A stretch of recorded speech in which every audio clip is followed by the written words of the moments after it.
амфитеатарот во Елџем.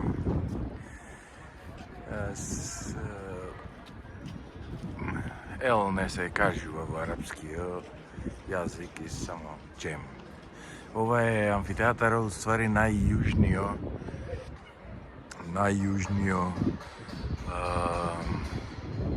амфитеатар во Римската империја и е помал од малку, не е малку, помал е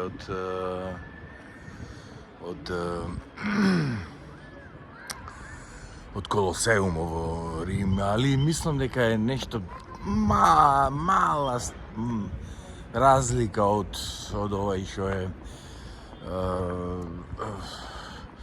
арената, овој што е Колосеумот во амфитеатарот во Пула.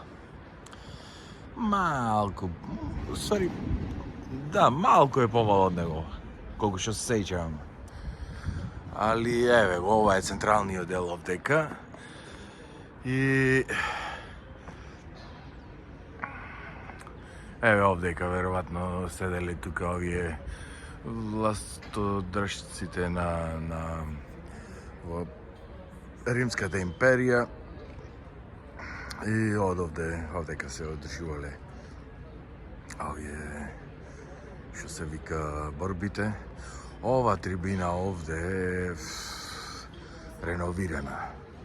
Ова е реновирана, или барем така изгледа, ама гледам инаку по обичаи римјаните или граѓаните на Римското царство си ги подпишувале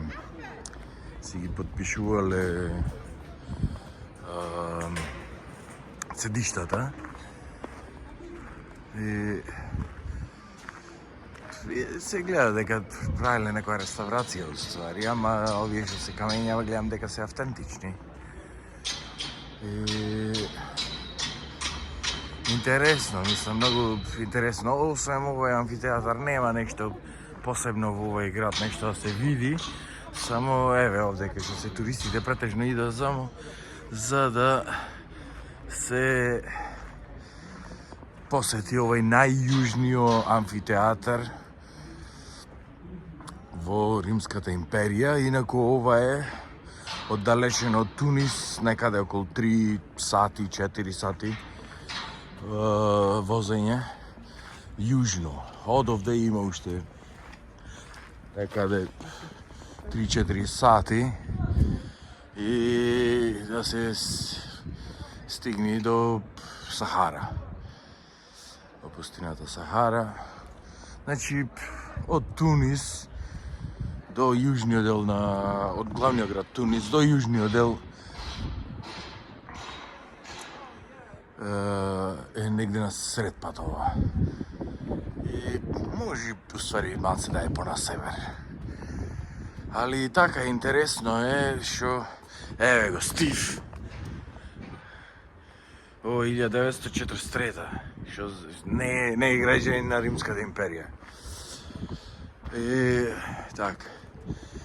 Инаку убава градба.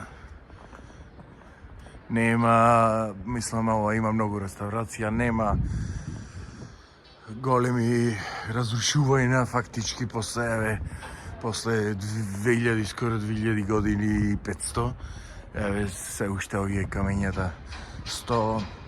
Има реставрација, овие се реставрации се гледа, ама сепак е добро.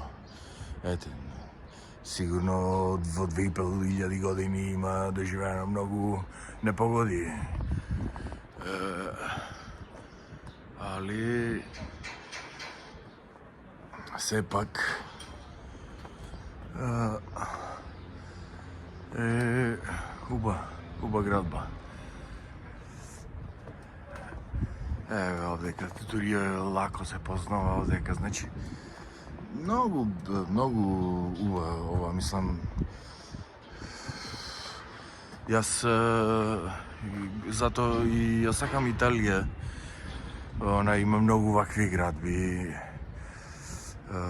Баш као од Колосеум, некако чувствуваш дека е римска цивилизација, скулптури и сите тие работи убајна, ето. И вака се замисли овдека веќе на самата граница на, не баш на самата граница, али близко до пустината Сахара, е веќе последната граница на цивилизацијата, што се викаат. Јавие се мислеле дека се цивилизација нормално. Сите други, еве и надворот она имам направено некои слики и дури и денешни овие арапи, овие тунежани се она, како се вика, исламска култура и така, дури што се вика многу по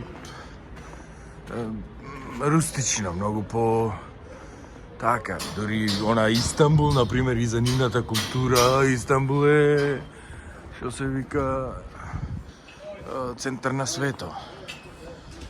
Али, па сега замисли овие што се 2500 години предходно, кој ќе иделе овдека, се восхитувале ова, мислам, нормално дека ќе се, и уствари тоа било поентата во овие грамадни градби во Римската империја. Тоа уствари било поентата да се покажи големината и величието и сите други народи што ги можеле само што се вика да трепера под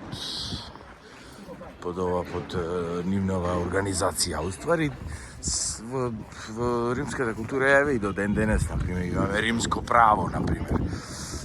Закони што се поштува, например. Природни закони, кај што сите тие работи. И нормално дека римското право не се однесувало на робоите, само на граѓаните на Римската империја. И так.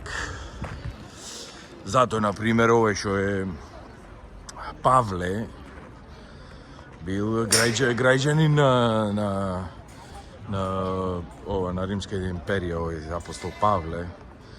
И зато не можеле туку така лесно да се справа кој ќе ширил христијанството и сите тие работи, тоест имал сите полни права. Иако бил, што се вика, обвинуван за против државна, како се вика то, активност.